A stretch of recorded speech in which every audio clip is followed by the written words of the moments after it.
こんにちは、it's Nami from Just One Cookbook, back with another video for you, and today I'm going to share how to make Chashu Fried Rice.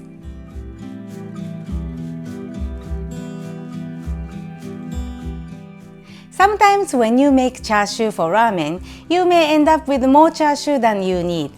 This is my favorite way to use up both ends of chashu and any leftover pieces. Now let's get started.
Thank you so much for watching. If you enjoyed this video, please give it a thumbs up and leave a comment below. And if you love Japanese food, please follow along on Instagram and Facebook at Just One Cookbook. Since you guys are all watching till the end of this video, here's the Japanese word of the day. 豚肉. It means pork. 肉 means meat in Japanese. So beef is 牛肉. Chicken is 鶏肉. 豚肉. Have fun using it. Subscribe if you haven't already and make sure to click the bell icon. Sending big thanks and love to the notification squad. See you next time with a brand new video here on my YouTube channel. またね!